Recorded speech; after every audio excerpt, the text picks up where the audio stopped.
Masih di Cerita Hati karena setiap cerita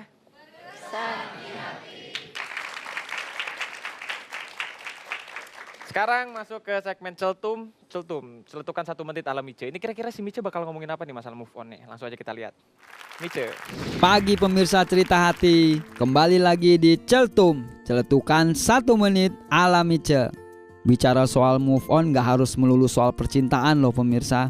Seperti gambar saya yang satu ini. Teman saya Leon harus bisa move on dari merokok. Sebelumnya nih, peringatan merokok itu hanya hanya slogan tulisan merokok dapat menyebabkan kanker, serangan jantung, hipotensi, dan kehamilan lah.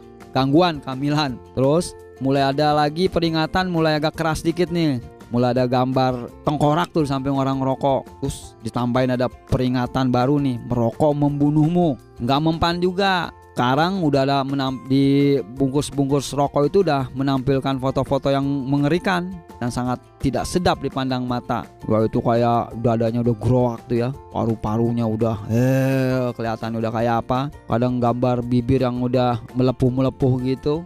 Tapi kenyataannya tetap aja nggak move on. Emang pemirsa nggak gampang move on tuh berat. Ya, terima kasih Celtumnya Mice. Ya, tadi beralih ke pasangan sudah. Saya ingin bertanya kepada anak-anak, strategi apa yang diterapkan oleh Mbak Oki untuk membuat anak-anak tetap nyaman dalam kondisi 3 tahun sendiri, lalu kemudian menghadirkan sosok ayah yang baru dalam kehidupan mereka? Kalau awal-awal agak susah nerima tuh sebenarnya si kakak yang paling besar.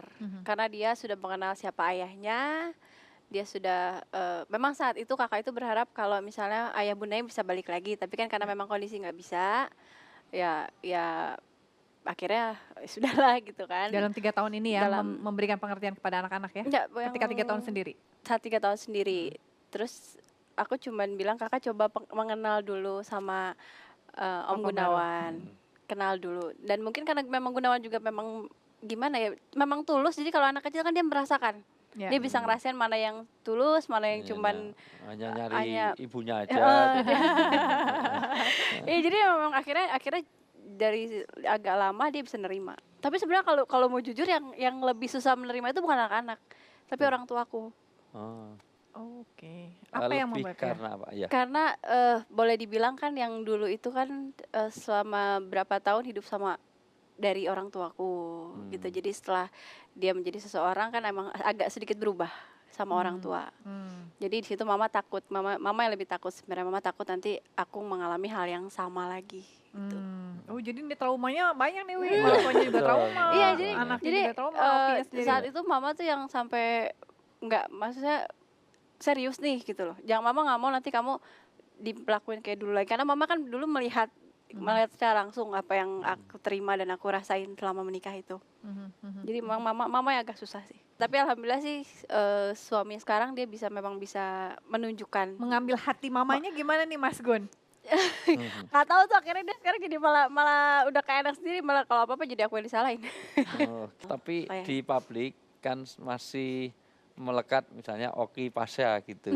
Masih suka di gitu, Oki Pasha, Oki atau masih kadang-kadang juga kalau lagi jalan istrinya Pasha, bukan Bu, saya bilang. Kadang-kadang masih kayak gitu kan. Kadang pernah jalan sama suami lagi gandengan, tuh istrinya Pasha udah jelas lakinya ada gitu kan. Ya cuman ada yang pernah bilang Mbak Oki lagi jalan sama Mas Gunawan gitu di mall, terus ada yang teriak, "Wih, istrinya Pasha selingkuh," gitu.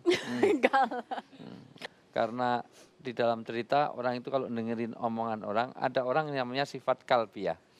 Kalbiah itu adalah sifat yang oleh Imam Ghazali dikatakan jangan didengerin. Karena kalbiah itu sifat anjing. Anjing itu suka komentar. Anjing itu sifat yang tidak boleh melekat pada siapapun, dan seorang Islam apalagi tidak boleh ada sifat kalbiah. Anjing itu ada orang datang mau ngasih parcel tetap menggonggong. Ada orang datang mau mencuri tetap menggonggong, dasar anjing. Ya, jadi orang yang suka itu, makanya orang beragama itu harus istiqomah. Sampai dikatakan begini, wa in tuti aksara mang fil ardi yudilluka an sabilillah. Di dalam surat Al-An'am 116 dikatakan jangan sampai kamu mengikuti hanya karena omongan-omongan orang. Karena omongan orang itu mayoritas itu belum tentu itu benar. Kalau hanya melihat mayoritasnya, kadang-kadang orang kita ini mayoritasnya malah banyak salah. Nah, tapi prinsipnya adalah orang harus punya istiqomah, teguh pendirian. Jadi orang itu harus kekeh di dalam hal-hal yang prinsip. Misalnya untuk ini nanti sampaikan pada suami, oh, mau dipanggil siapapun yang penting kamu istriku. Kan panggilan itu what is the meaning of the name, apa arti Iya. sebuah nama, mau dipanggil siapapun yang penting Oki itu. Cuman memang sebaiknya diganti sekarang Oki Gunawan gitu Iya, misalnya. kalau sekarang Iya. mau nggak mau memang akhirnya pakai nama walaupun di BBM di mana ya ada gunawannya. Betul. Oke, ya, itu bagian Lebih untuk gencar di Kan- sosialisasi Iya, kan. iya. Iya. Tapi suatu apa ya sikap-sikap yang baik ya yang dimiliki oleh Mas Gunawan gitu untuk Iya, kemudian ya udah alhamdullah nggak usah itu. didengerin Dia gitu ya. dia lebih maksudnya kalau lebih sabar jauh lebih sabar dia daripada aku sih. Sama soalnya Really? prinsipnya gini, Teh. Gimana? Biarkan anjing menggonggong, Hmm, Gitu ya. asalkan tidak menggigit. hmm. Kalau menggigit baru takol. Benar. Tenang. Takol, telepak. Terus kemudian sekarang semenjak berhijab, komunikasi ataupun kehidupan seperti apa sih yang dijalankan dengan Mas Gunawan dan juga anak-anak? Aku masih proses belajar sebenarnya, belajar menjadi istri yang baik, yang lebih islami, yang memang di jalan Allah itu memang kita berdua lagi pelajarin sekarang. Dan sekarang juga aku ikut kayak kelas tafakur untuk lebih meyakinkan diri dan hati aku aja. Oke, selain satu ini kita akan lanjutkan lagi ceritanya. Tetap bersama kami di sini di Cerita Hati karena siap cerita.